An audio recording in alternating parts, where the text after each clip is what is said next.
Welcome everyone to this high-level political forum side event on citizens and its contribution through innovation towards implementing and tracking progress on the SDGs. We are very pleased to be able, as UNITAR, to team up with a group of colleagues and see how we can, together with members of the Crowd4SDG Support Consortium, the University of Geneva, Politecnico di Milano, CERN, the Spanish National Research Council, and Université de Paris, come together for this side event.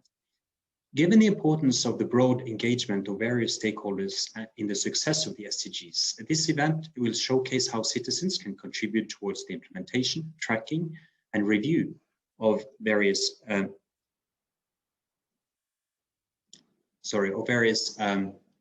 progresses towards the SDGs.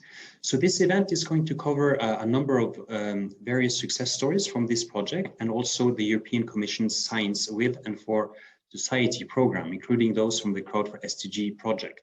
We're very grateful for the European Commission's sponsoring this project. We're also happy to see how this can create space for citizens to innovate and generate creative solutions in monitoring and achievement of the SDGs. So from our side, what we want to highlight is really to see how this session can highlight two types of citizens' contributions, both citizen science data and how it can be leveraged by national and statistical offices for monitoring project on the SDGs, as well as specific solutions for addressing social, economic, and environmental challenges. This event is also an opportunity for you as citizens to also, and government officials and all stakeholders, to experience what citizens' engagement in these areas can do, and especially related to what we'll come back to you later on the gear cycle. And a special focus on SDG 13 and 15, so climate and gender, will be launched later this year. And if you have specific questions on this, I really engage you to come up with these towards the Q&A sessions. So with that, I'm very pleased to introduce our Executive Director at UNITAR, Mr. Nikhil Seth, who will give the opening statement.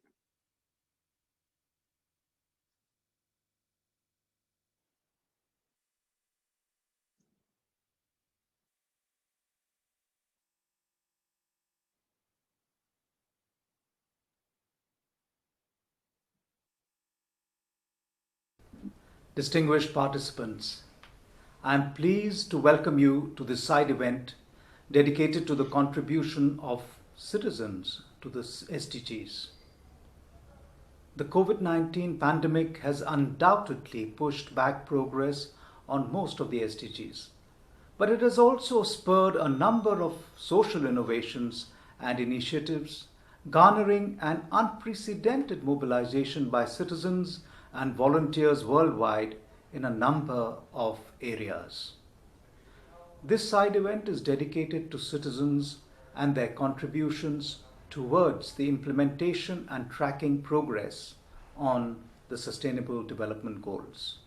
In 2020, UNITAR has joined a consortium of partners with the University of Geneva, Politecnico di Milano, CERN, Spanish National Research Council, Université de Paris, to launch a new initiative called Crowd4SDGs, with funding support from the European Commission. This initiative builds on a long-standing collaboration between UNITAR, the University of Geneva, and CERN in the area of crowdsourcing that has been successfully leveraged in its early years to provide more robust evidence and data with support of the volunteers on the ground in the context of humanitarian emergencies. This experience and the growing interest of the national data producers, the national statistical offices and systems in the alternative data sources have inspired this new project aimed at exploring how citizen science could contribute to monitoring progress on the SDGs, to fill in data gaps or provide more timely or granular data on difficult to reach communities. Drawing on advice from the UN Statistics Division, the UN Convention on Biodiversity, Global Partnership for Sustainable Development Data, UN Women, UNCTAD, International Institute of Applied Systems Analysis, and results of a global survey of national data producers, UNITAR will present its findings and recommendations for NSOs on how to engage better with citizen science data. This new Crowd4SDGs project leverages in particular the power of volunteers who decide to participate in global and national teams to address a number of challenges proposed under an annual competition and the coaching cycle called GEAR cycle. You will hear more about that from the project coordinator from the University of Geneva. This year's topic is dedicated to innovations in support of addressing the climate change and gender nexus through better evidence and innovative solutions. Guest speakers will also share their experiences in working with citizen science from the European Commission's perspective and engaging specifically on climate and gender from Women for Climate organization. The event will also feature examples from the first Crowd4SDG year, showcasing how citizen science data could be leveraged to measure public compliance with social distancing measures in the early months of the COVID-19 response, and a number of projects related to water and urban resilience that were the theme of the 2020 cycle.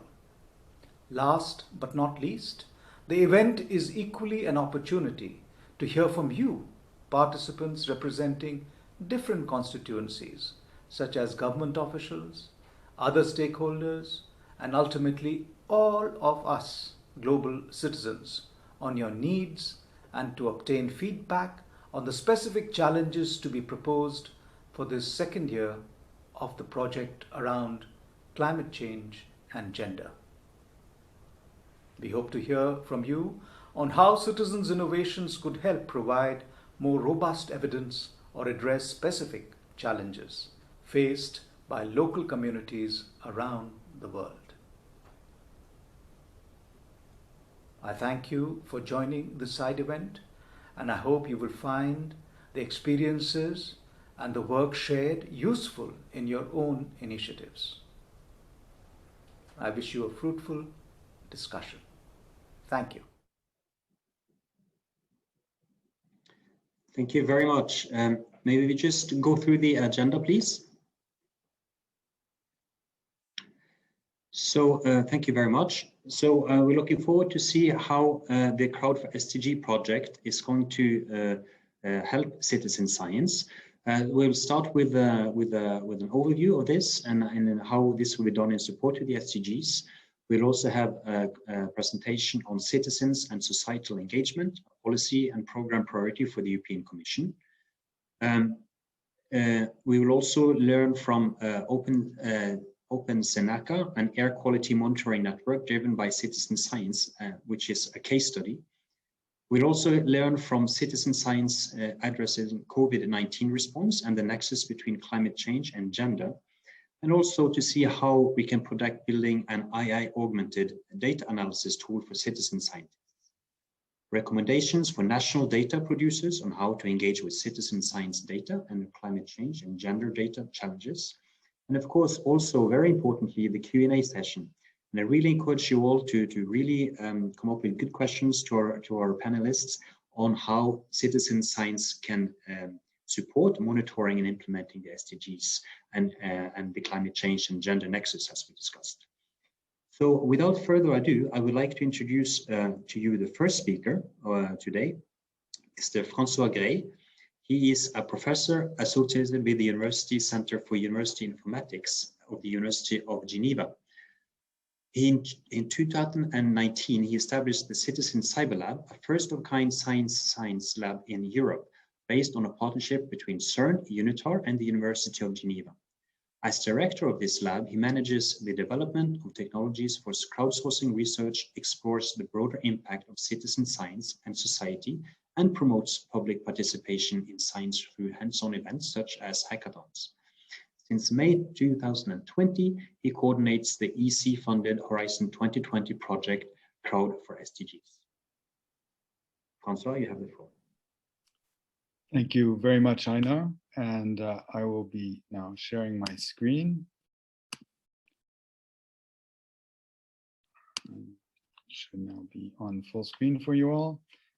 So it's a great pleasure and honor to kick off this session, which I'm really looking forward to, especially the Q&A session at the end, because the whole purpose of this session is to encourage people to think about using citizen science for the SDGs. And we do hope that in the audience there will be people with good ideas that we can help along the way. So this project that's been mentioned, Crowd4SDG, this European project with the partners who've already also been mentioned, was launched in May of last year. So it's just over 1 year old. This project, though, was inspired by earlier work mentioned by Nikhil Seth in his introduction. So there's been a partnership here in Geneva, where I am, between UNITAR, CERN, the physics lab, and University of Geneva for citizen science. And that partnership has actually been active for over a decade now.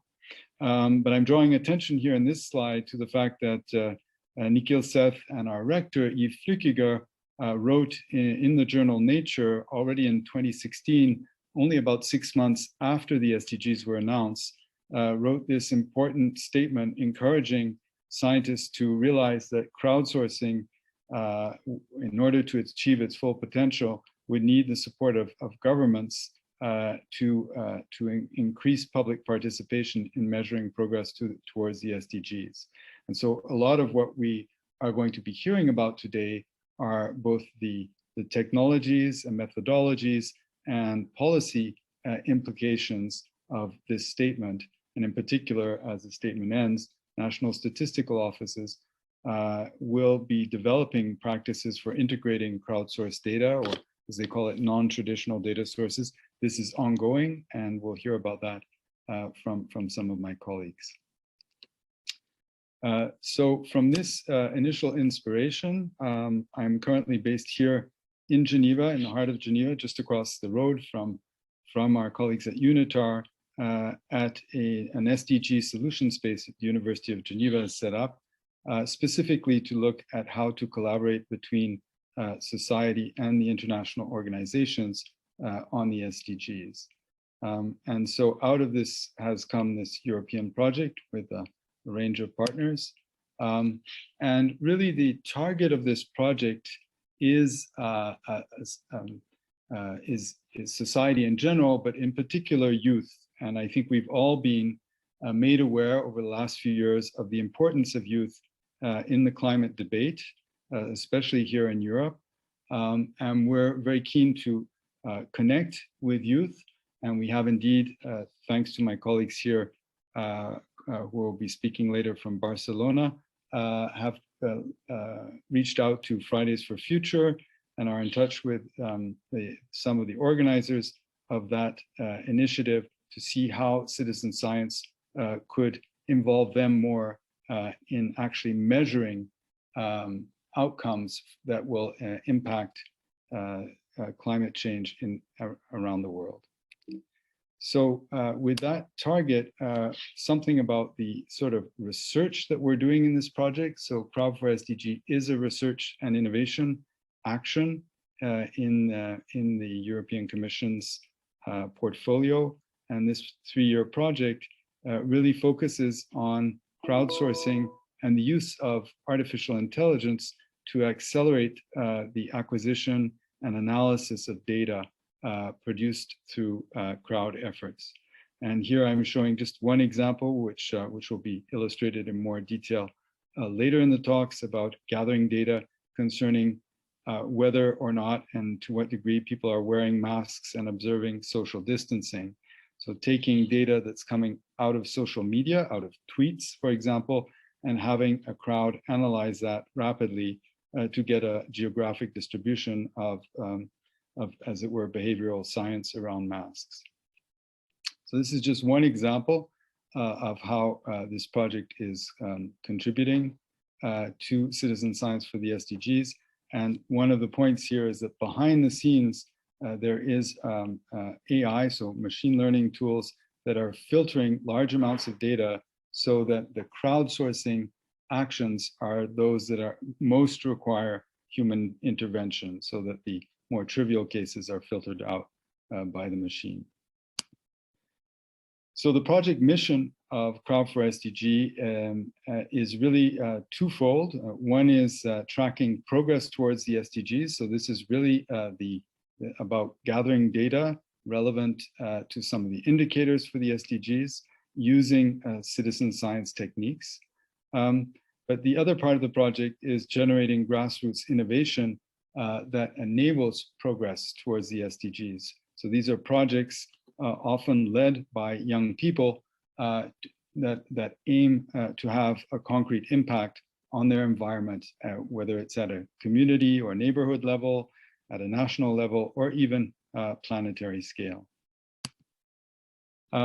The project has a distinct methodology and runs through 3 so-called GEAR cycles.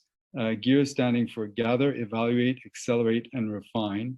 And these cycles really involve 4 steps. One is selecting people who have good ideas for crowdsourcing projects on climate resilience and related SDG topics, coaching teams of these young people and perhaps not so young people. It's quite open in terms of the upper age limit to develop their projects, prototyping their projects with some of our citizen science tools in a workshop run by CERN here in Geneva, and finally sharing the outcomes of using these tools and connecting with the public through citizen science actions at an annual event called the Geneva Trialogue, also here, as the name indicates, in Geneva.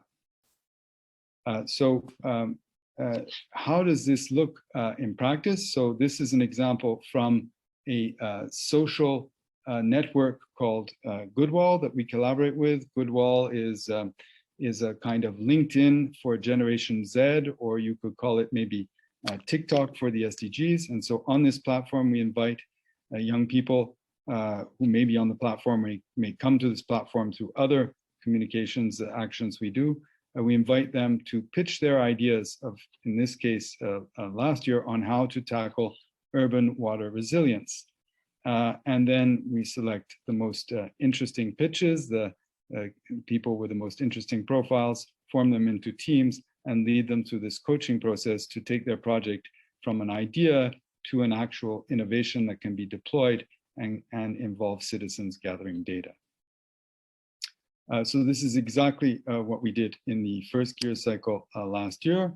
This is just some data showing that this was a very global effort. We do this all online.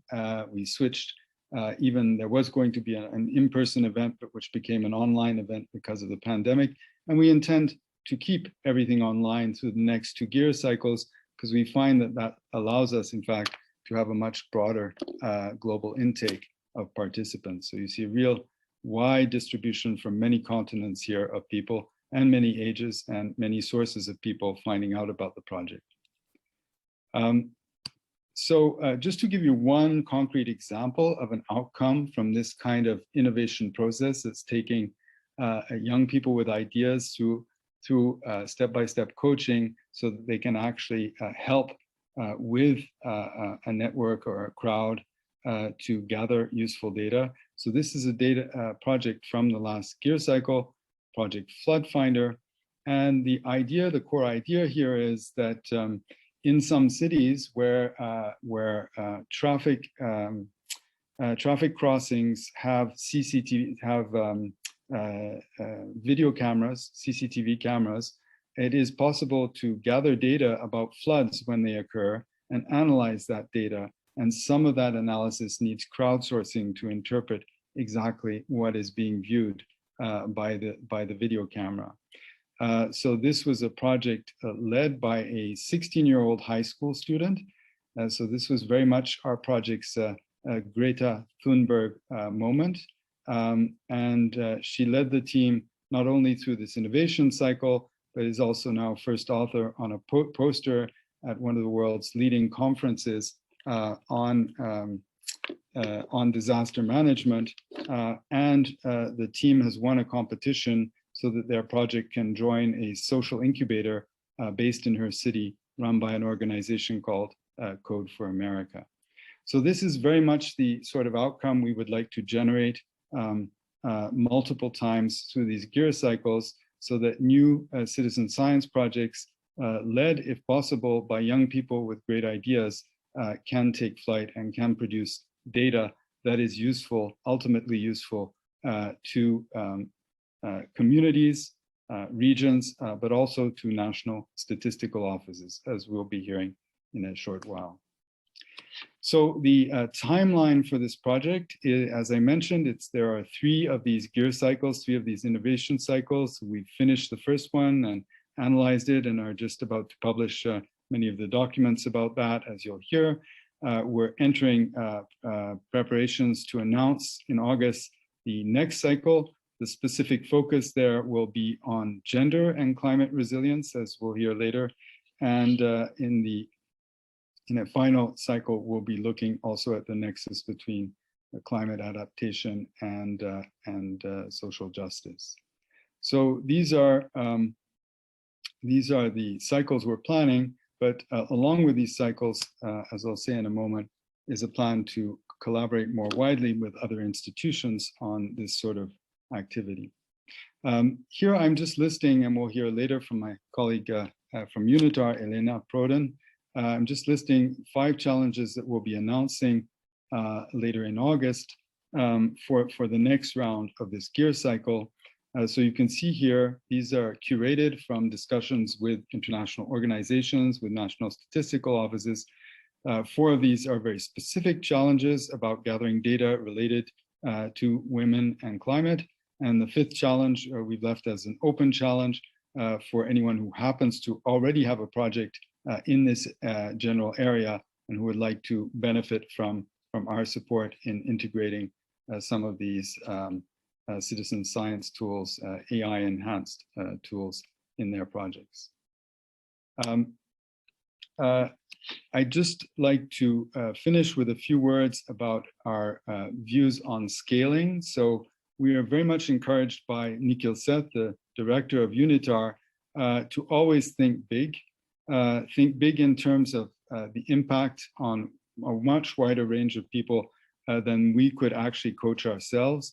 And therefore, part of our project funded by the EC is to create the sort of toolkits that would allow other organizations to run their own workshops using same sorts of citizen science tools to help people in their region, in their country, to use citizen science locally or regionally. So this is very much part of our goal, especially in the coming 2 gear cycles. So if you're interested in being part of this project in that sense, please do ask questions at the end about that. We'll have more to say on that. Just finally, since unfortunately our second speaker, Lyndon Farrer from the European Commission was ill today and not able to join, I have included just some perspectives, wider perspectives on what the European Union and the Commission are doing about citizen science. It's really a very comprehensive effort and a significant investment over many years. So you see here, there's a statement that you can find on YouTube, which is really giving the broader view of opening up science to society. Last year, the EU German presidency had a conference dedicated to citizen science and the SDGs specifically. And at that conference, a EU declaration was announced about citizen science and the sustainable development goals. So a quite serious political and policy commitment here to integrating citizen science and the SDGs at the highest levels. And finally, just to say that our project is just one of over a dozen citizen science projects looking at different aspects of citizen science, many related to the SDGs. And there's an umbrella project called the EU Citizen.Science, which runs a website where you can find not only European but international projects on citizen science, many of them related to the SDGs. And finally, just to say that our project is part of a program of work that's been running over several years now, with many projects under the title Science with and for Society. And there you see a statement from the Commissioner for Innovation, Research, Culture, Education and Youth, Maria Gabriel, about the importance of including citizens, scientists and policymakers in research and innovation, which is very much the theme of Crowd4SDG. Thank you. Thank you very much, Francois. The presentation from the European Commission will be available to download after this event, so that you can all have a chance to see that. Now I'm pleased to announce the next presentation, Open Seneca, an air quality monitoring network driven by citizen science, a case study by Lorena Gorillo Dagalier. Lorena is a multidisciplinary engineer passionate about the power of open science, citizen science, and community-driven spaces to find solutions for today's world's problems. After completing a general engineering degree at the Technical University of Madrid, she is now doing her PhD on biosensors and at the University of Cambridge as part of the doctoral training program in sensor technologies for a healthy and sustainable future. She is the co-founder of the Open Seneca initiative, which deploys mobile air quality sensors networks driven by citizen science. The initiative aims to raise awareness among citizens about personal exposure to participate in pollution, to drive behavioral change, and build high spatial and temporal resolution pollution maps that inform policy and urban development. Over to you, Madam. Thank you so much for the introduction.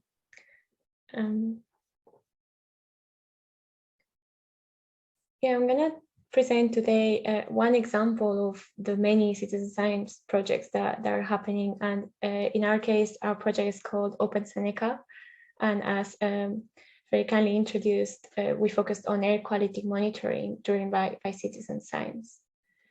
So the problem of air quality, just briefly giving some context, there is about 7 million deaths from exposure to both indoors and outdoors air pollution every year. That's according to the World Health Organization. And from that, particulate pollution is the one that has the biggest impact on health, and is expected to reduce the life expectancy about 1.8 years in the worldwide population. And the problem is that about 91% of the population is actually living in places that are very highly polluted and above the World Health Organization guidelines. The problem as well is that the way of monitoring air quality is that you use reference grade stations that are very costly, both the installation but also the maintenance. And there is not enough data to really understand the sources of the problem and the distribution in a very granular way. And all of this also leads to a lack of awareness generally in the population about the health problems specifically that are linked to air pollution. So lately there's been, it's been a topic that is more and more in the news, and you can see that the communication about the relationship between air pollution and health is being a bit more known, even related to COVID, but yet it's still missing, there's still a big lack of awareness. So our vision in the Open Seneca initiative is to bridge the step between individuals and cities in the matter of air quality. And there's a quote from Margaret Whitley that I really like that says, "There is no power for change greater than a community discovering what it cares about." And this is one of the objectives we have, is to let people realize how important it is to care about the air we breathe, and hopefully this will help change behavior and also involve citizens in looking for solutions, because the more we need everyone thinking about how we can solve this global problem, and as well all that data can help inform policy. The way we do this is that we've developed a low-cost small air quality sensor that can be, is quite small, that can be easily mounted on any transport, but we use bikes, and citizens can carry the sensors around the city while they commute on a daily basis and map the air they breathe on a street-to-street level. And we are working towards multiple SDGs related to climate action and education as well. And we like to engage citizens in all the phases. We think it's important to not only in the data collection or the data analysis, but actually from the beginning to the end. So we run workshops where citizens get the chance to learn about the science, about the sensors, the electronics, and also the generally air pollution and health impacts. And they get the chance to assemble their own air quality sensor. And then they get engaged in the data collection, carrying the sensor and being able to see their own personal exposure to pollution. And as well, then once you have city level maps, then you can also get engaged in, we're talking about crowdsourcing the analysis and bringing meaning to that data. And finally, as well, in proposing solutions and actually taking action. And with this, I would like to speak a little bit more specifically about a case study, which is a current pilot we are running in both Lisbon and Stockholm. And this is, we participated in the Women for Climate Tech Challenge of last year, and we're one of the winning projects. And this, we're working together with C40s and sponsored by Velox. And we're working with the city councils in both Lisbon and Stockholm, and with other organizations, with the Fab Lab. It's a community-driven space for manufacturing and digital fabrication in the city, and as well with like the university KTH group, Students for Sustainability, and some cycling organizations. And we have about 50 sensors in each city. And the way we work is that we partner with these local organizations, and they are the ones delivering the project locally, especially now if everything is remote. And we put an open call for citizens so everyone can apply. There is no restrictions. And then people get the option to either attend an in-person workshop if possible, or assemble the sensors from home as well. And the data collection is about 3 to 6 months, and there would be some data hackathons to do the analysis later on together with citizens as well. So I just wanted to show some insights about how great it is to involve citizens and what's the motivations and how much we can achieve with this. So in the open call for volunteers, we got more than 150 positive responses quite fast. People were very keen. And some of the motivations that people report is that in this case, they cycle in all weather, like no matter the weather, they cycle every day and they would like to help. A lot of people are curious about how is the air they breathe on their way to work. And generally people are keen to contribute. They want to help to build a better city. And they're interested in these matters, in the environment, in traffic issues. Or they happen to be researchers that can contribute with the data analysis. But this is one thing that the last call is something that we all wonder. It's like, that's something we think about, but do we actually really know what the air quality really looks like? Especially particles, they are not really visible. You can't really smell them. So you don't know how much it is. And we ran some surveys to try to assess the background knowledge, and then we will do that again at the end of the pilot. The pilot is currently running and will finish around October. And most people, we ask if they have heard before about citizen science or this particular matter 2.5, and about a bit less than half they knew what it is, and the other half had heard of it, but they didn't really know what it is, or they had even never heard of it. So it's actually not that known. And one of the other questions we ask is, how has air pollution affected them personally? And there's a range of people with respiratory problems or physical problems, but a big majority as well considers that it doesn't affect them directly, even though it might affect people they know. And that's actually also a sign that, because it's invisible, we don't really see it, we don't really know how it's actually affecting us, but it's affecting all of us. So we run workshops, and people would receive a kit that looks like this and has all the components to assemble the air quality sensors themselves. It's quite easy, only needs a screw, stickers, and some scissors. And we run workshops at the Fab Lab space. Also, people assemble them from home, and also at the KTH University in Stockholm. And then we had a launch event. People could collect the sensors, and then the data collection is currently running. And what people would see as they use, we have an app, and people can see their individual routes and how they are exposed, so they can see the time series and they can see the spatial distribution. And what's really interesting, and that's the other aspect of crowdsourcing we're doing, is that we let people as well report their personal observations about pollution. So for example, here they see a peak around the river, and you would wonder, why is it more polluted in the river? It doesn't make sense, like a beautiful park. And actually what's happening is that only the people who are there and they're commuting can bring the knowledge to understand what's the problem. And once you understand the problem, then you can think of solutions. And in this case is that there is river boats that are burning coal. So it is actually one of the most polluted areas of this place, just because of that. Even though it's not necessarily intuitive if you don't know the city. And we have some preliminary results that are very positive. So this is the current map, aggregated data for Stockholm. And you can find the areas that are consistently more polluted than others. So we can identify hotspots. And then these kind of maps can be given then to the people, and people can further analyze, go on Google Street to figure out what's happening. And also there's been great activity on social media. So this is some of our volunteers sharing the results and commenting and wondering, oh, over there it's more polluted than here, and like discussing what can be done and what's happening and bringing meaning to this. So it's very powerful, and there's great interest. And we're doing this as a case study applied to air pollution, but it can be done for all the other SDGs. And we are not only working in Lisbon and Stockholm, we actually have projects all over the world, and we've been working closely as well with the UN Development Programme and UN Habitat and UNEP in Africa, and generally Kenya, Rwanda, Ecuador, in Argentina as well, Cambodia. So we have a few projects going on, and it's very exciting to see that in each place there is actually similar interest and similar results, that people are happy to get engaged and can really bring very meaningful data. So with this, I would like to finish and thank you all. I'm happy to answer any questions. Thank you so much. I think we're going to take the questions at the end, if you don't mind. Yeah. But really, this was a great example of citizen science. I'm really impressed by what you have been achieving. So congratulations. Thanks. Next presentation is by Mr. Mark Charman. He will be speaking on leveraging citizen science data to access COVID-19 response and the nexus between climate change and gender. Mark is an associate professor at the computer engineering at the Politecnico di Milano.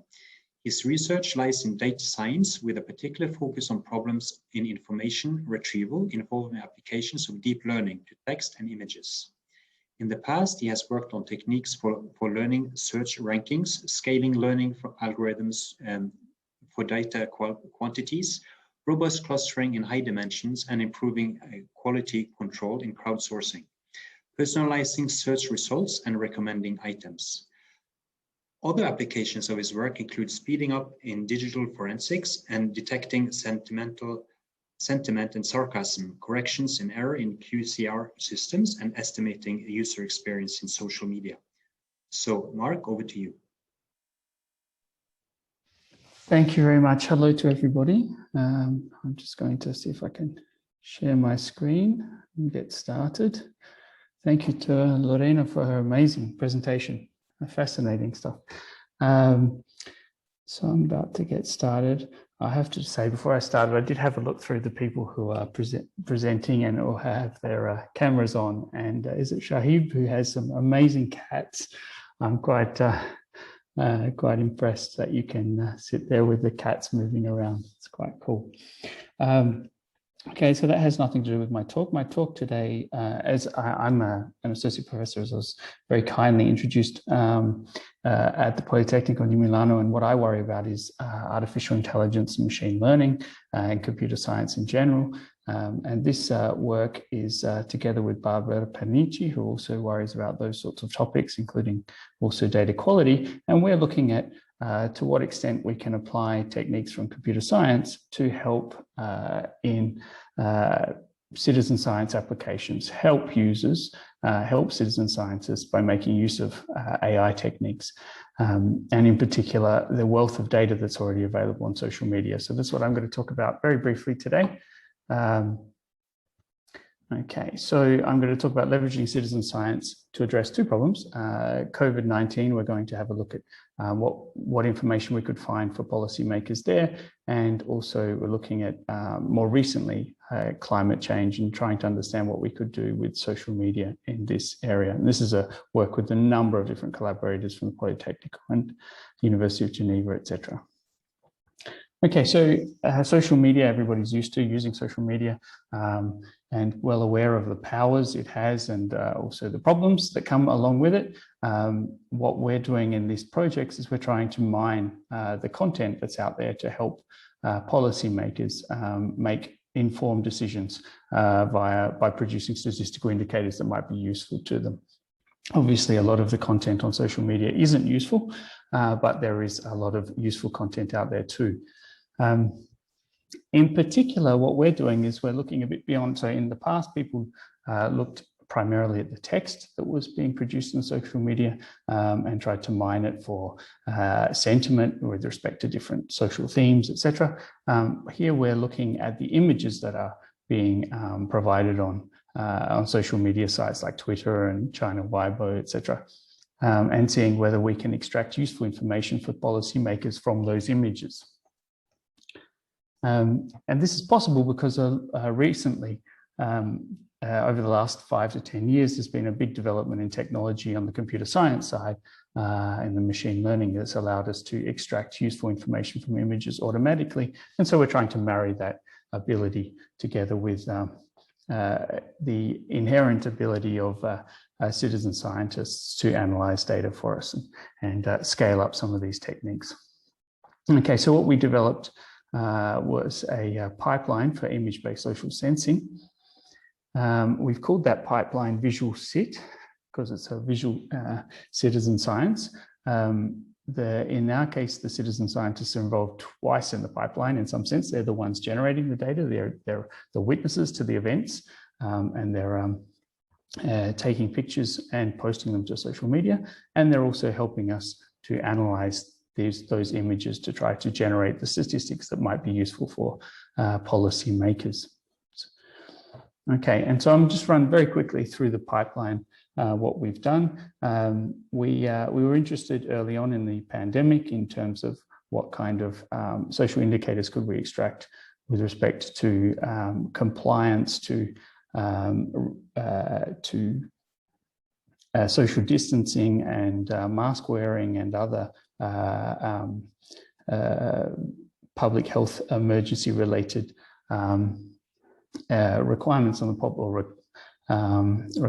population. And so we looked at whether we could automatically determine from social media the amount of face mask wearing that was going on in different places, or the amount of to the extent to which people were social distancing. So that was our case study, and we developed an instance of our pipeline where we ran a keyword search with Twitter and looking for certain keywords that were associated with images related to being outdoors or in public places and possibly wearing masks, etc. We then, so after we collected a very large number of images from Twitter in this case, so that might be indicative, might be useful for determining whether or not people are social distancing and to the extent to which they are following these policy guidelines in the different countries.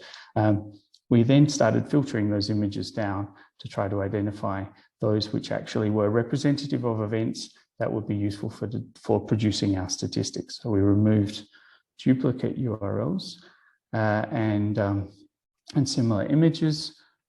We then made use of a whole bunch of AI-based image analysis, image classification techniques.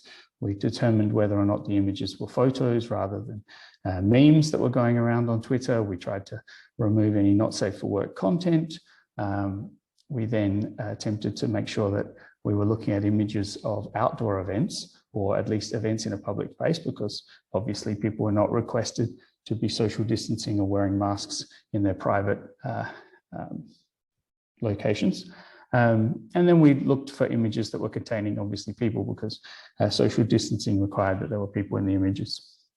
Okay, after we filtered this down, and this is many orders of magnitude fewer images at this point, we attempted to geolocate those images, so determine in which countries the event was being observed. We have tools for doing that, and then we fed those images into a crowdsourcing tool. In this case, we used Zurich's the Citizen Lab project builder from Zurich, from the University of Zurich, and we asked questions about those images just to verify whether or not there were people actually in the images, whether they were wearing masks, etc., whether they were social distancing, etc. So then we passed to the crowdsourcing phase.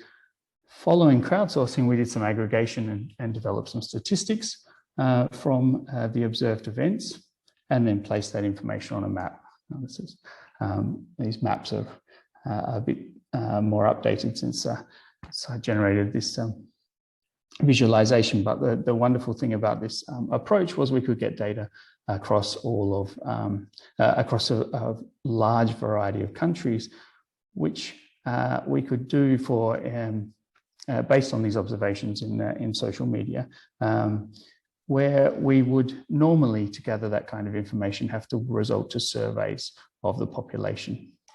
So to check the performance of the system, to check that we were actually measuring something valid, we then compared the results with surveys that were run by a university in England to determine that measurements of the amount of mask wearing or the amount of social distancing across different countries were actually correlated with true values. Okay, and so that was one example of the use of a pipeline, and more recently we ran again a similar instance of the pipeline, but we're looking at problems specific for this conference, which is climate change and gender equality issues. And so we looked at whether we tried to think about what types of investigations we could do from social media, harnessing the power of all of these images to attempt to investigate this relationship between climate change and gender inequality. And so what we did was we decided to focus on flooding, which is one of the easier and observable events which is related to climate change. And we decided to investigate whether or not we could determine relative effects of climate change on different genders as a result of flooding from looking at images from social media. And so very recently we pursued that. We collected a large quantity of tweets again from Twitter, or images from Twitter, and then we attempted to identify only images that actually contained instances of floods, so a flood type situation automatically. And then we moved on to a crowdsourcing phase where we verified that these images did in fact contain images of floods, and determined whether or not there were people in the images, what gender the people had, and the extent to which they may or may not have been in danger, because our interest in this case was to try to identify whether there was some sort of imbalance in the conditions in which people were finding themselves across males and females in flooding environments.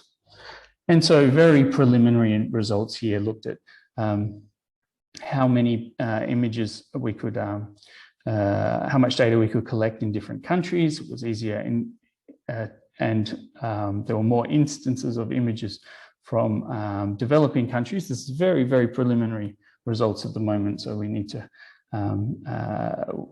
see if they extrapolate forward, but as we collect more data. But primarily we're seeing more images in the developing countries, and more situations where female individuals in the images were likely to be in greater danger than the male individuals observed in these images. So this is just an example of the types of things that we might try to do to understand how climate change and climate-related events might affect the different genders differently, and how we might try to make use of social media to investigate that phenomenon.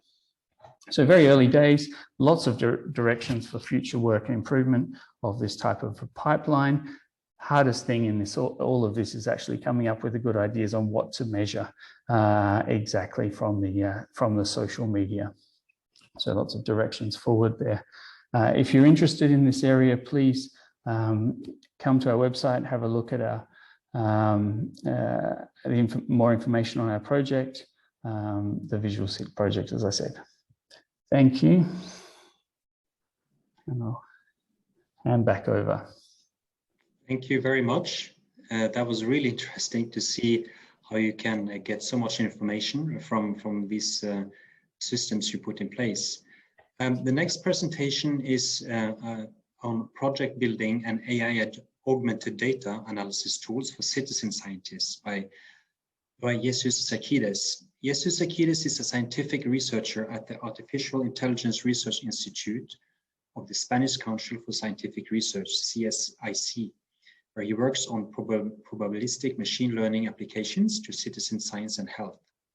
In the Crowd4SDG project, he is involved in the research, design, development, and promotion of Citizen Science Solutions Kit. Dr. Sakides has been an associate professor at the University of Barcelona and the chief technology officer and member of the board at ISOCO, and associate director of UBS AG. Jesus, you have the floor. Thank you very much. So thanks for inviting me. Let me just share screen. And what I'm going to present today is joint work with Professor Barbara Pernici from Politecnico di Milano and Professor Rosy Mondardini. And basically, what I would like to introduce is how AI can help citizen science. And to do that, let me start with a simple example. I mean, we've been through some examples already presented by Mark, but in this case, about 2 months ago, India was hit by the Tauktae cyclone while in the middle of a COVID surge due to the Delta variant. So you can imagine that trying to get information to organize help in such a situation, it's quite a challenging problem. And the idea is that if you look at the left-hand side, these are images which could be obtained from Twitter, from India, and they can be used to, if properly annotated, these images can be used to obtain information which could be valuable to the guys who have to organize help. So basically, this annotation process requires answering some of the questions that you see here. Are these images actually a result of the Tauktae cyclone? Where were they taken? Can we grade the damage? Does the image show the potential loss of human lives? How relevant is the image to us? So the idea is that citizen science can help in these kinds of scenarios, and the usual way in which it's organized is we use a tool such as the project builder to connect these images with human experts on the field, and then these human experts are assigned images, and they annotate they answer all these questions for the images, and we are happy because we have annotated images. We as project leaders, let's say, are happy because we have annotated images, and the humans are happy because they are contributing. However, this has a limit, because when we have a lot of data to annotate, then it could happen that human experts at some point get rid of us and say, okay, that's too much work, we don't want to do it. So the way out of this is, or one of the ways out of this is using artificial intelligence. What we propose basically is enhancing this tool, this project builder, with artificial intelligence techniques that help us get all the images annotated as project leader, and still keep a community of collaborators which is happy because it's not overworked. So what are the ways in which artificial intelligence can help citizen science? So one of them, and Mark has already shown that, is automation. So we can partially automate the image annotation pipeline by the use of machine learning. We can discard many images which are not relevant for the problem which we are tackling. Then also we could influence and have a better efficiency and a better data quality. This can be done by different means, but one of them is discovering which are the abilities of each of the citizen scientists. Not everybody works the same way. Some of them are more competent for some specific tasks. If we can use machine learning to identify who is good for which task and who is providing good quality information and who is not providing so reliable information, we can build better quality consensuses, because usually what we do is we send each of the images to different experts and we aggregate the information coming from these experts. We can also make more efficient use of our resources just by sending each citizen scientist images which are in his area of expertise. So he's not feeling like, okay, I don't know what these guys are asking me. And we can also finally use active learning to request the citizens to annotate those images for which the machine knows less. And this is very relevant, because if we have a set of images which is very well designed, let's say, then machine learning can be much more effective. So these are all ways in which artificial intelligence can help process these images more efficiently. There's also a third thing that I would like to comment, is that also we could use structured deliberation between citizen scientists for better citizen science project governance. We could increase the way in which the decisions in citizen science projects are taken, and this will lead to a higher democracy, and this can be done by means of artificial intelligence-backed structured deliberation. So these are more or less the opportunities that we have identified in the Crowd4SDG project. And what we have tried to do is to somehow embody these opportunities into a tool called the Citizen Science Solution Kit. So we can design the solutions to these opportunities, and these can be reused by different citizen scientists in different locations. So what are the participants? So basically, we have a set of citizen science generated data, such as the tweets that Marx was showing previously, or and we would like to get some information out of this data, some valuable information. We also have a community of people which is highly motivated in contributing and is willing to help us to take our project forward. These are the guys that are driving bicycles in Lorena project through the different cities. And then there is Lorena herself. There are people who are willing to commit on leading citizen science projects and somehow taking advantage of the citizen-generated data and the willingness to contribute of some of the citizens to provide solutions for the SDGs. So basically, what the Citizen Science Solution Kit tries to do is to connect these different pieces together to help into building solutions which can help achieve and measure better the Sustainable Development Goals. So let me just tell you now about the different typology of citizens-generated content. There is basically, if you start looking at this from the bottom, there is data which is somehow already there, which has been generated by citizens without us asking them to do anything, such as tweets. And then as we move up in this image, we are requesting our citizens a more active, to play a more active role. So we can start asking them to contribute by showing them some images and asking them to annotate them. But we can also go up the ladder and get into more collaborative situations where actually we ask the users to gather some data. This is the case of, for example, of the bicycles that we've seen before, of the air quality control, where the citizen scientists are required to gather data for us. And then we could go into co-creation and engagement. And basically what this means is that we get into higher levels of contribution, where we ask people to work with us on designing the solution and also on how we can tackle the problems. So basically what we are trying to do is to create this citizen science solution kit, tries to go attack the different levels. We have this tool called Decidim for Citizen Science, which basically it's devoted to better engagement, higher democracy into citizen science projects. We have CS Logger, which is more on the collaborative side, when we have to ask people to gather data for us. We have Project Builder, which is on the more contributory side.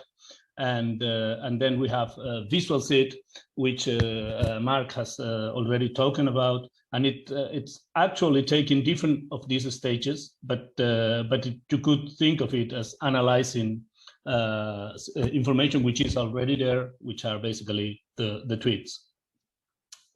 So I'm not going to go into details about Visual Seed, because we have had an extended, a very wonderful presentation by Mark. But the idea is to go from tweets through a complicated process involving many players to end up in a summarization of indicators which can help you measure SDGs or other related stuff that you could be interested in. So for going up the ladder, the project builder, the idea is that it tries to help you understand your data. So you already have data available, such as images from tweets, and you want to understand what is in this data, what you can take advantage of from the information that you have in this data. And basically what it does is enables you to create and run data analysis citizen science projects. So the idea is make it very easy. You don't need to have coding skills, and make it very easy also to iterate. So you can start with a simple pilot, then create an initial community of contributors, send them some data, and then proceed iteratively. So you learn about the research questions, and then you go full-fledged once you feel you are prepared. So that's for Project Builder. Then if you need to request the people to gather new data for you, we have this tool called the CS Logger. In this case, this is a tool that creates an app which appears on your phone, and it can be used to gather different tasks.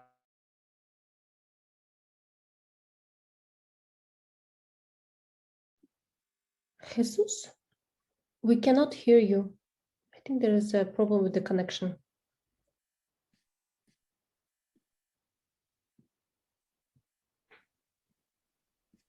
Jesus, can you hear us? I wonder if you lost him.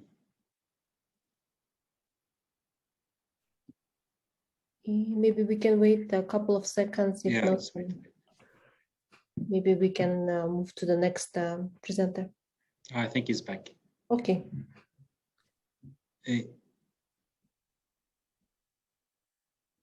Jesus, can you hear us? Are you with us? We see you, but we don't see your slides. Okay, now we see. And you need to unmute yourself.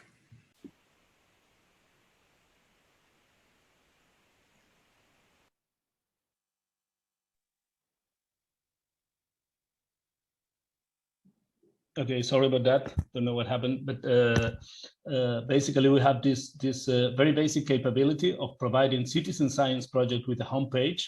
It also helps you manage the project. So basically you can organize meetings, you can create a project agenda. But more interestingly, what it helps you with, which is more advanced, is it provides a pipeline for proposals. So if you have citizen scientists which are active and want to propose changes for your project, it allows you to manage this kind of information. And it also allows citizens to create debates and to contribute to existing debates so you can get and gather the information of what your citizens think about your project and how they think this project should change to satisfy their needs. And finally, it can also help you to pool the opinions in the community by creating questionnaires and advertising them through social media. So basically, that's what is in the Citizen Science Solution Kit. So the idea is we have data which is already there, we have people which can help us, we have leaders which are willing to contribute to the SDGs, and the toolkit, its objective is to be there in the middle, helping them achieve what they want. So that's everything. If you want more information, I will be happy to answer questions after the presentations are over. Thank you very much. Thank you so much, Jesus. This was really super interesting. I'm sure there will be many questions around this. And now we will move on to recommendations for national data producers on how to engage with citizen science data and climate change and gender data challenges. This will be presented by my colleague Elena Proden. Elena is a PhD and a senior specialist in the strategic implementation of the 2030 Agenda Unit in UNITAR's division for satellite analysis and applied research. She is currently leading the research analysis advisory services for UN member states and content generation, more specifically in two areas, strategic planning and data and statistics for the SDGs. Elena acts as a team leader overseeing the design and delivery of a number of learning, training, and research projects and tools to support the implementation of the SDGs through strategic planning, monitoring and evaluation, and effective use of decision-making, including that of new data sources, in close collaboration with a number of UN partners. She has also provided methodological support for the piloting of these tools at regional and country levels in many world regions. Elena currently represents UNITARs in the global network of institutions for statistical training and leading task teams on data literacy. She also has led a task team on technology and innovation in the past and has been active contributing to the task team on online learning and in areas of statistics at UNITAR. She's also been carrying out research and analysis on evidence-based decision-making and public policies designed in regional and international cooperation and sustainability issues. So Elena, over to you.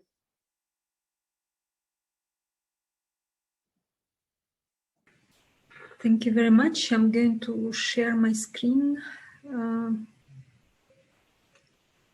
if I can. Yep, so now this should be possible.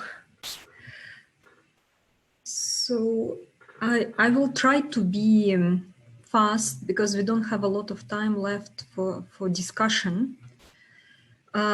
Basically, I will start the core of my presentation about the research that we've been doing by involving, in particular, national statistical offices and national statistical systems, the key data producers at the national level, to try to help understand how to better leverage citizen science data in support of monitoring the SDGs. We started this work last year, and then we conducted a survey and interviews already in 2021. And we had a small advisory group to supervise and oversee the study, to give recommendations in particular on how to design it, where we had representatives from a number of international organizations who play an active role in the area of official statistics and citizen science, such as Global Partnership for Sustainable Development Data, UN Statistics Division, UN Women, UN Convention on Biodiversity, UNCTAD, International Institute of Applied System Analysis, who work on citizen science, and also Citizen Science Center Zurich.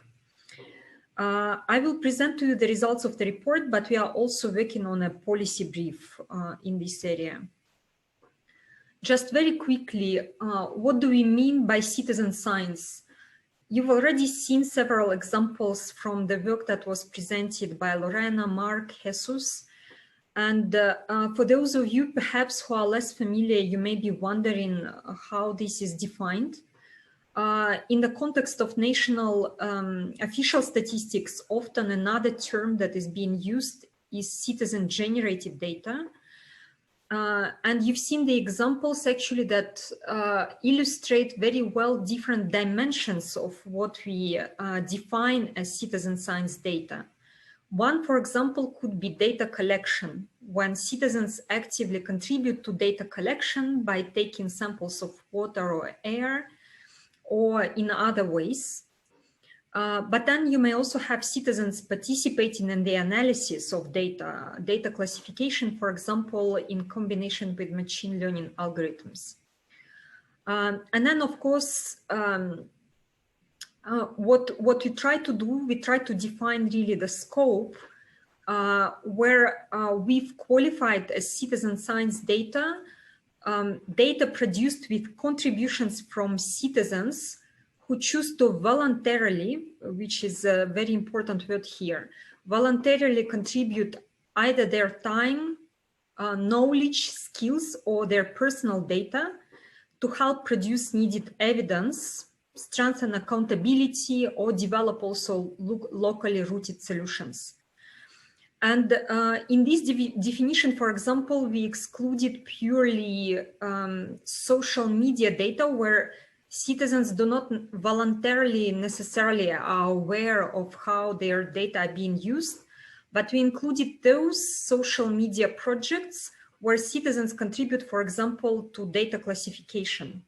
So they are involved in other roles.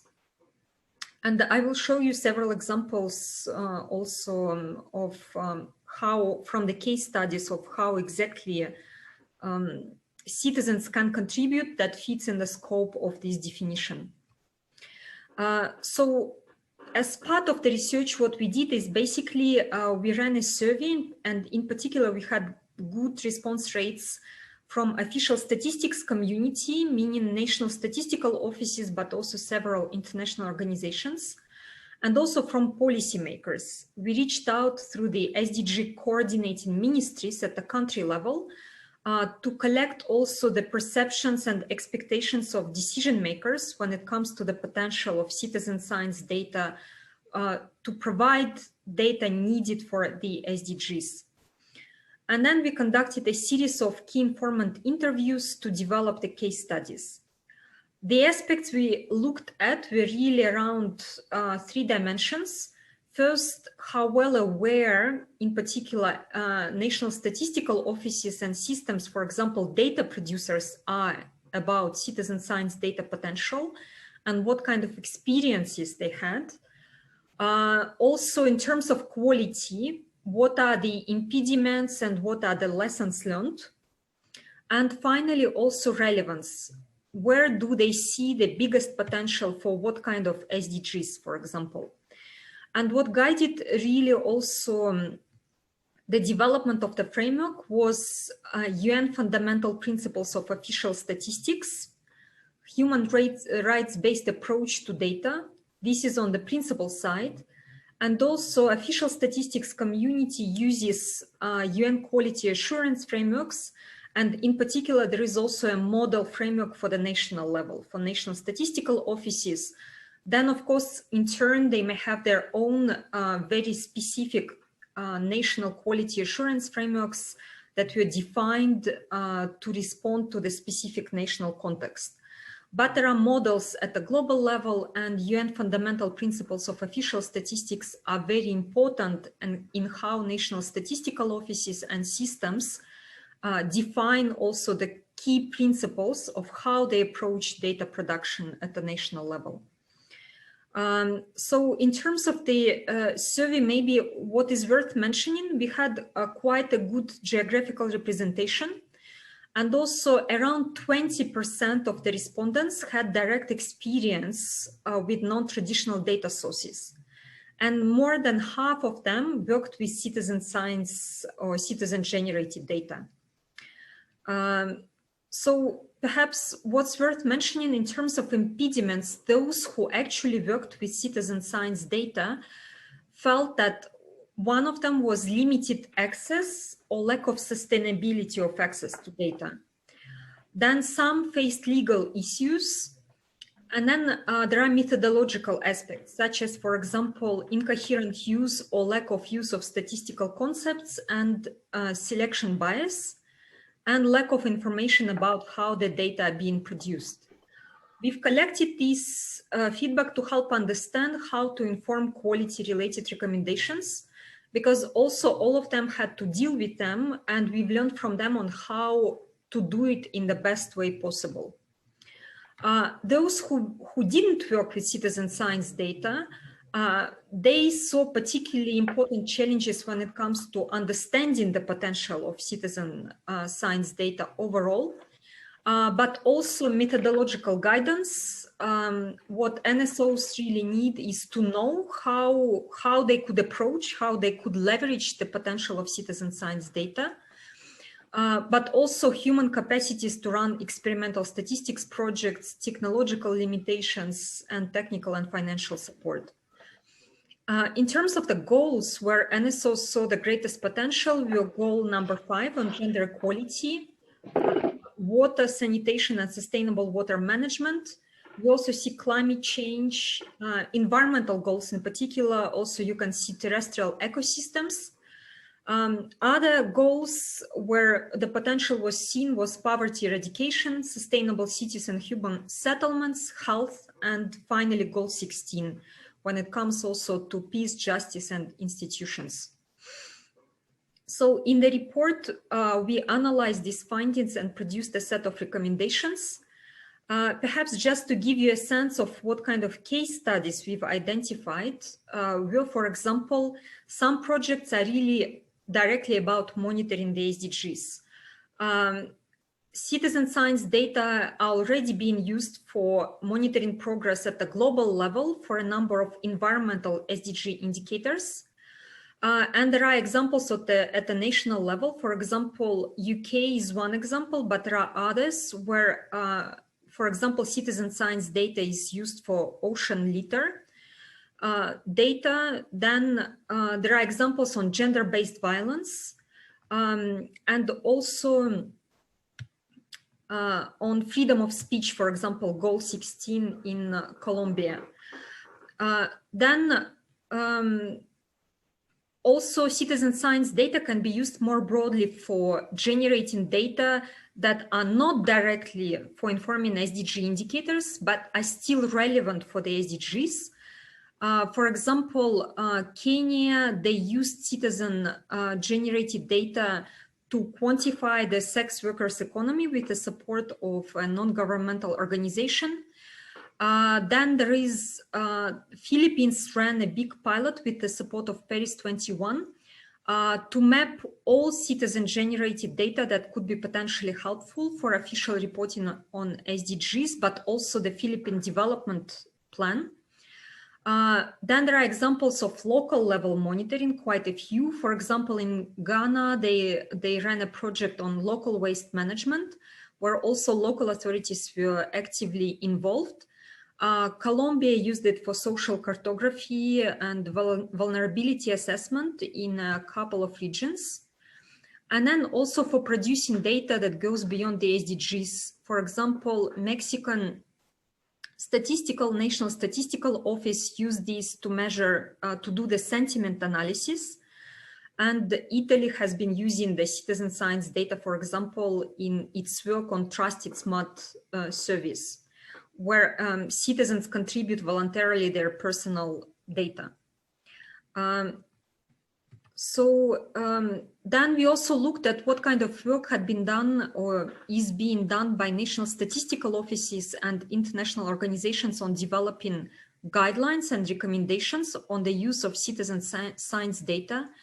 And what we've really witnessed over the past few years, how much the discourse had evolved also on behalf of national statistical offices, where in 2015, there had been conversations around the need to leverage non-traditional data sources.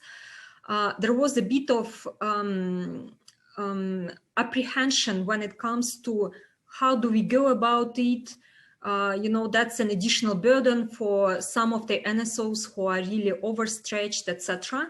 Now we hear more and more that non-traditional data sources and also citizen science data are being perceived as real opportunities to either being used for producing official indicators for the SDGs by national statistical offices, or being used as a complementary data source and being used and published, for example, on a national SDG reporting platform, as for example, UK's National Statistical Office does, marked as non-official data, but they do go through an additional quality assurance, through a quality assurance control.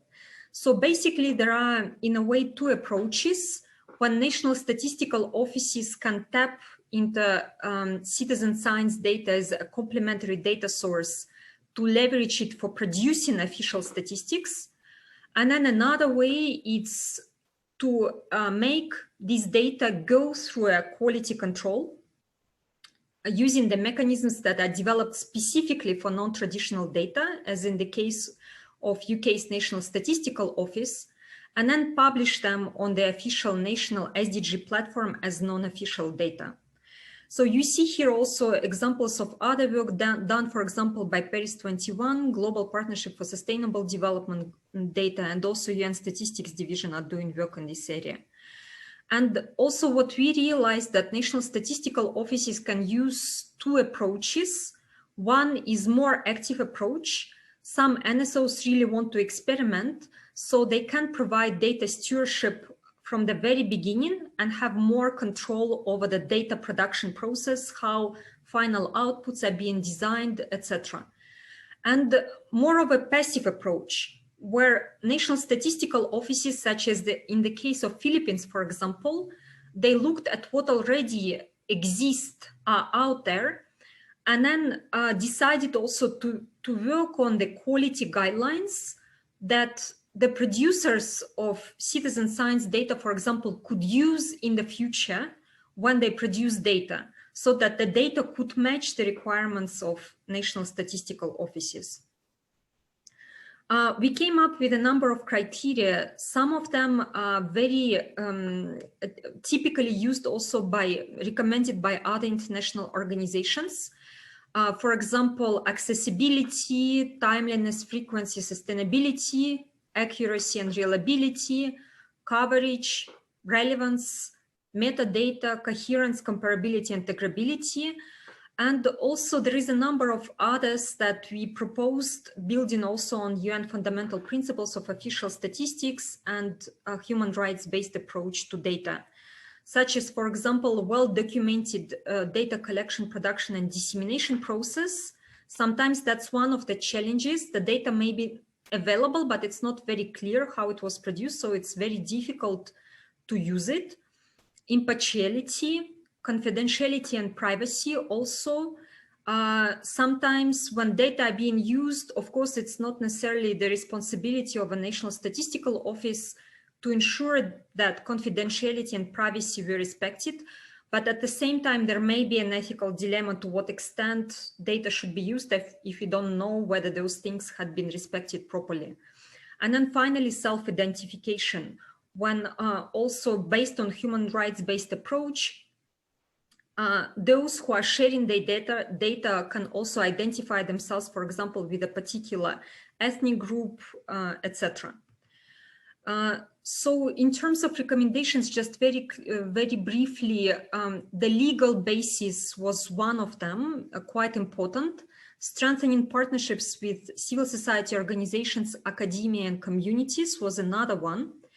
Defining clearly for what citizen science data will be used, that was recommended by Paris 21, and this seems to be a very important recommendation.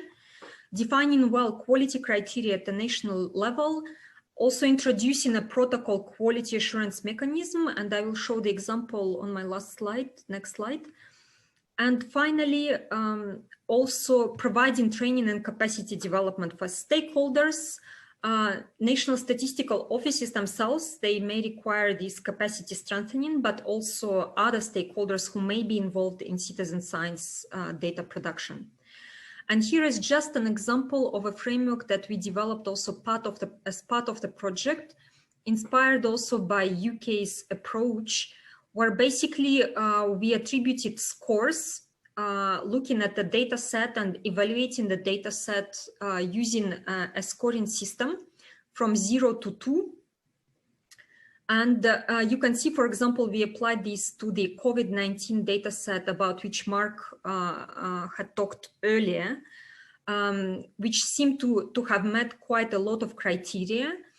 And once this is done, then National Statistical Office, if a certain score is met, could then publish this data as non-official data for a specific indicator, for example, on the SDG reporting platform. That could be one approach. Before I conclude, just to say, so the work that I presented, it was really related to the recommendations on how national statistical offices and national statistical systems could use and leverage citizen science data better, and what are the expectations towards citizen science community when it comes to quality. And now I will quickly just show you the number of challenges that Francois showed earlier, that we formulated for the new cycle, for the new competition for citizen science teams. So those of you who may be interested in participating, please have a look, and perhaps it will give you some inspiration. So basically, the first challenge is really about measuring the differentiated roles, the differentiated impacts of the climate-related disasters on women and men. Mark has shown you already one example.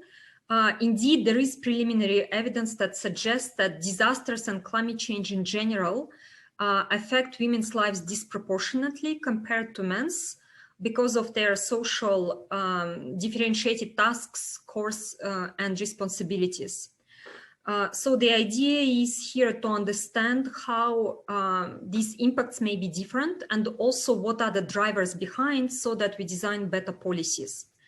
The second challenge is about assessing women's vulnerability to climate change via natural resource assets. So basically here, how women may be affected by climate change via the natural resource asset management. Then the next challenge, it's about how women can contribute to environmental management, be it natural resource management, or for example, waste management, etc. Then the fourth challenge is about measuring the health of ecosystems in a more systemic way, and also seeing how local knowledge, but also women's perspective, could be reflected better. And finally, the last challenge is an open challenge, as Francois mentioned. And just to explain, these challenges were formulated based on some of the ideas that had been proposed by national statistical offices, but also colleagues from international organizations such as UN Women, UN Convention on Biodiversity, and others. We are still refining them, but if there is an interest, please join with your teams and apply. And I've seen a lot of comments in the chat box. We invite everyone interested to contribute, to participate in this competition. And if you have your own ideas, Challenge 5 is for you. Thank you. Thank you, Elena. We're running a bit short of time, but nevertheless, I would like to see if there are any questions in the chat. Please put your questions now, so that we can answer them.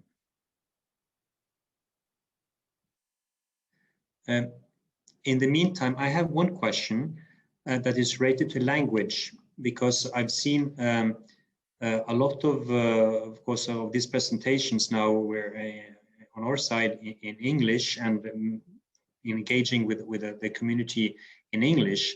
But maybe Francois, do you have some information, or anyone else on the panel?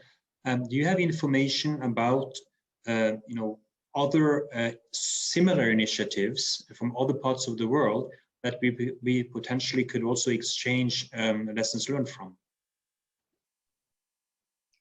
Well, I'm happy to jump in. I'm sure my colleagues will have some further information, but certainly being a European project, language is a big issue, and it has been pointed out to us, and we've seen in the past that by limiting ourselves to English, we are limiting the sort of local community participation one could hope for across Europe.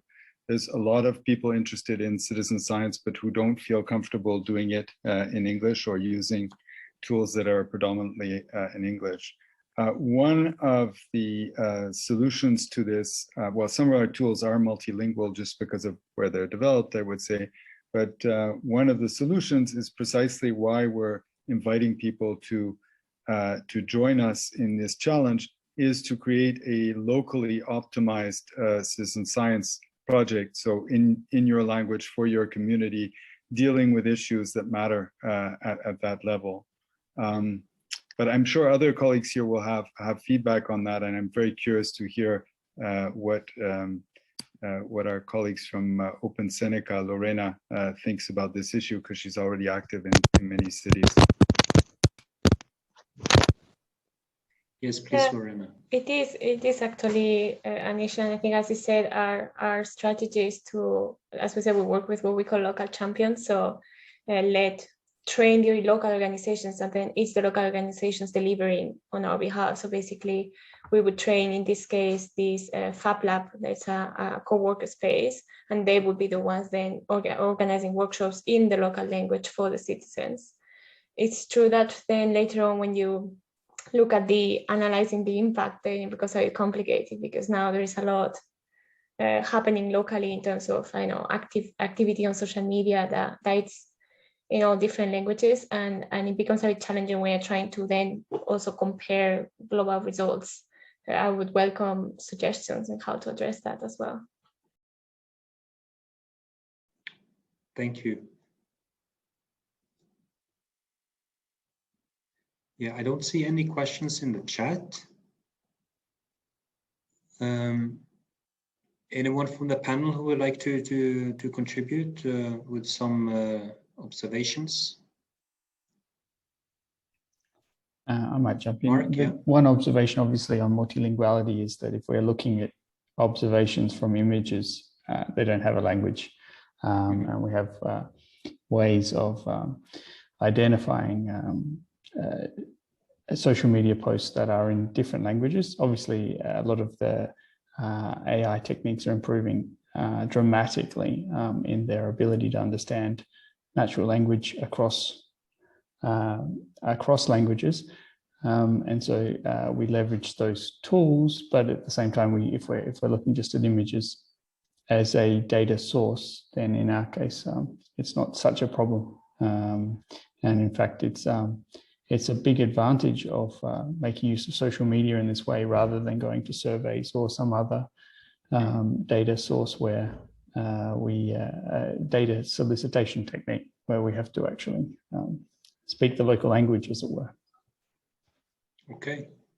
Well, thank you so much. No, this has been very interesting. I think we've seen lots of great examples of how citizens can contribute towards the SDGs. Of course, there's a lot more to be done. There's a lot more to learn. But thanks to projects such as Crowd4SDG, we are able to really collect this information, and of course also share it, right? So I would like to thank all the panelists and everyone who joined for this side event. Thank you very much, and I really look forward to see how we are progressing together in this domain. Thank you so much. Bye-bye.